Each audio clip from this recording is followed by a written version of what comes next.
returning for 2 losses this past weekend. And there's some concern he'll need a bit more rest before ramping up for the playoffs. So, Shannon, what does this tell you?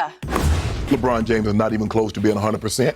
He was probably out there about 65, 70%. And the thing is, when you're dealing with this, and this is an injury that I've dealt with, the thing that I was able to do is that I didn't practice. I ended up just shooting the ankle up and playing. Well, Skip, you can't shoot a guy's ankle up every single day, because basically every other day. So you can't do that.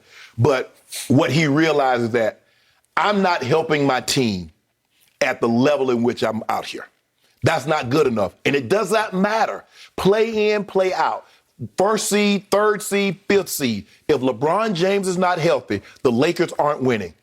They know that. Everybody that covers the game of basketball knows that. Everybody that watches the game of basketball knows that. If LeBron James is not healthy, the Lakers cannot win a title. It's as simple as that. He's not close to being healthy. So they're saying, like, okay, we last played the other day, so let's see if we can give him a week. So he's going to miss Thursday. He's going to miss Friday. I think they play again on Sunday. Maybe they bring him back Sunday. Maybe they don't bring him back until the following Tuesday. They can steal some more time, get him some more recovery. But, Skip, I'm not surprised by this. This ankle, this injury is tough. You saw what it did to Christian McCaffrey. He missed the remaining of the season. We saw what it did to Michael Thomas. He missed 8 weeks and didn't catch a pass in the game in which he came back. Michael Thomas, who once caught over 150 balls in a game, in a season. So I know what LeBron is going through. This ankle, this injury is really tough, especially for a guy that size that's asked to move. His whole thing is being predicated on being able to get to the paint, being able to dish, and he's a shell of himself. I saw it when he first out there. You don't believe me? I text Steve. I said, Steve, he's not even close to being himself. Steve is your research guy. Yep. I said, he's not even close to being himself. And he's not. So hopefully this extra week will give him a chance to get closer, but the likelihood of him being 100%, I know he said he won't ever be 100% in his career. I think that was hyperbole. I think he does realize he's not going to be 100% this year. But without him being somewhat close, they got no chance, Skip. They got no chance. So help me out. Whatever happened to that storm warning that he issued a couple of weeks back on social media? A storm is coming. It is coming. You don't think that he had worked out with his team? You don't think he'd practiced with the Lakers before he posted that? You don't think they had at least gone up and down in what you would call scrimmages? Skip, let me tell you. I came back and I was out there practicing. I said, I feel pretty good. Because, you know, Skip, I'm not going 100%, but I was like, man, I feel pretty good. And then come game time, that ain't walkthrough. That's not, okay, Shannon, don't hit, Shannon, don't do anything. I got to step on the gas. Boy, man, it's not that I'm running like I got a flat tire. And if you ask him what it's like out there, I guarantee you he'll tell you the same thing. Skip, you want to be able to step. I was used to putting my foot in the dirt, and I'm up out of here. I'm putting my foot in the dirt, and the guy right there. I mean, what the hell you doing there? Okay, so I have a question. Yes. If LeBron James hadn't shot an air ball with a minute left against Sacramento in his first game back last Friday night and then missed the game winner long back iron at the end of that game against Sacramento, a very embarrassing home loss, and if he hadn't not been himself, they got embarrassed by Toronto at home in the next game.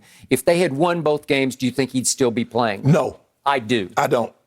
I think it was embarrassing to him. Maybe he wasn't 100%. Maybe he felt he was 92%. Stop, Skip. You know that man ain't close to the 90s. Okay, well, now if he was 90, he'd still be out there. Okay, now I look at the schedule, and here's what's coming. A storm is coming, and it's the rest of their schedule because they got to face the Clippers tomorrow night at Staples. And there ain't nobody. Yeah, they got embarrassed by the Clippers way back on opening night, and they're going to get embarrassed by the Clippers again. And by the way, did you see the Clippers last night? Toronto was just red hot right now, and they are a handful. And guess what? Playoff P said, you know what? I got this once again. Can we see Playoff P just to remind everybody what's happening with the Clippers? This is with a couple of minutes left. It's a tie game, and he says, you know what? I got it. Nobody else wants it. I got it. Boom, up 3, and that was basically the ball game. Thank you very much, Playoff P. So that's what you're up against. Rondo actually had a rare bad game last night, and they were still just fine. The second unit is about as good as the first unit, and it had kind of an overall bad game last night, and they were just fine. They won that game against Toronto just the way they're going to embarrass you tomorrow night on your quote-unquote home Give me Florida 10 points State. then. No. No, they're not I'll go head up for 5 cases right now. No, you said they're going to embarrass us. Oh, okay. Well, you're going to get embarrassed. Then you have to turn around the next night, back-to-back, and go to Portland. LeBron's like, I don't want any part of those Clippers, and I especially don't want any part of having to go up to Portland on back-to-back. Well, then you got Phoenix on Sunday at home. Guess what? Phoenix has won 5 straight and is suddenly edged ahead as the #1 seed in the West. You want a part of that? I don't think so. Then you got the Knicks. Well, we talked about the Knicks with our man Michael Rappaport yesterday. What have they done? They've won, Nothing. 12 out of 13? Nothing. 12 out of 13. And so now we hyping April and May. Okay, well, I'm just saying this is what you have left because I am hyping this. The thing that LeBron wanted somebody fired for, the thing that he first suggested. Skip, stop it. Okay, well, he did first suggest the premise of it, the possibility of a play-in tournament. He just didn't want to be a part of it. Context. Okay, context. But the point is, you are in dire straits of falling into the play-in because right now you're only a game up on Portland. You're tied with Dallas. They have the tiebreaker. So right now they're 5th and you're 6th, but Portland's just a game behind at 7th, and you got to go to Portland on Friday night. And then I just told you, Phoenix and the Knicks, you get one gimme, you get Houston at home on Wednesday, but then you have to finish at Pacers, that's no walk in the park, and at Pelicans, and they'll probably be playing for nothing but just a little pride, and I don't think you can win that game. Oh, David Griffin, he had to take his shots. Forgive the NBA for trying to do something that's fun and somebody objecting to it. Hey, you're not even in playoff games, so why you worried about the fun that somebody else might be having, David Griffin? The only reason you got a job is because of Goat James. Okay, well, Goat James better be worried about the play-in tournament right now, and he better save his team from the play-in tournament, but apparently he's going to duck the Clippers, and I don't know how long he's going to duck because there's a lot of ducking to be had here because there's high risk of embarrassment if he's not 1,000% in these games. If LeBron James is healthier than what he displayed the first 2 games back, I'm not worried. Well, is he coming back at all? Is he going to play any in this regular season? Yep. You believe that? Yep. Well, you talk about him like he needs a wheelchair, and then the next breath you say he's coming back. Well, if he's as bad as you say he is, he shouldn't play any of these games and just try to suck it up and be ready for the playoffs. If he's that bad, he shouldn't play at all. If he don't play in the regular season, he shouldn't play in the postseason, right? If you're hurt, you're hurt. I don't know. Is he that hurt? When he said, I'll never be 100%, I thought that is classic excuse planting for the rest of your career. No, I always have an excuse. No. I'm never going to be 100%. Skip, I said that was hyperbole. Okay, I got it. I thought it was too. But I also thought there was method to the madness because he wants everybody to think, well, I am in year 18. First, he wants to say, I've had the greatest year 18 ever, but did he lie? I'm now mortal. Did he lie? I'm human. Did he lie? Well, he was on the way to having it when he had played the most minutes in the league. And I kept telling you, Shannon, this is crazy. This is self-destruction. You can't play that many minutes. You can't lead this league in minutes in year 18. So why James Harden get hurt?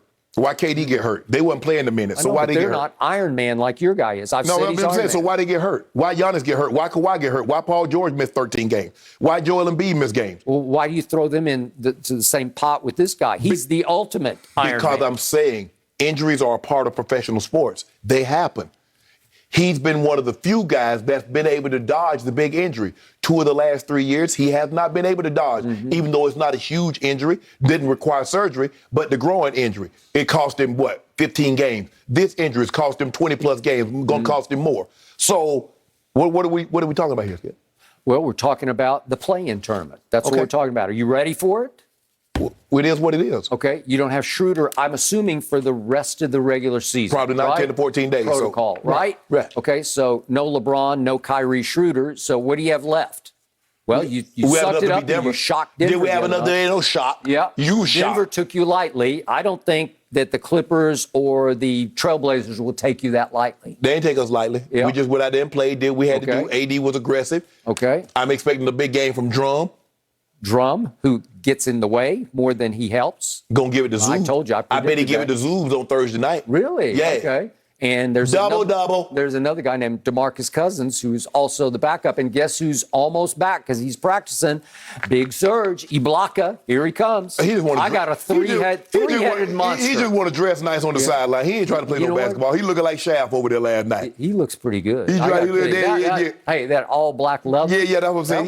He out there shafting. Yeah. He ain't trying to play. He ain't trying to play no basketball, Skip. Oh, really? He ain't trying to play no ball. Did we just get that on tape? Yeah, you're going to eat those words in the Watch what we do to Zubats on Thursday night. Okay. Drum.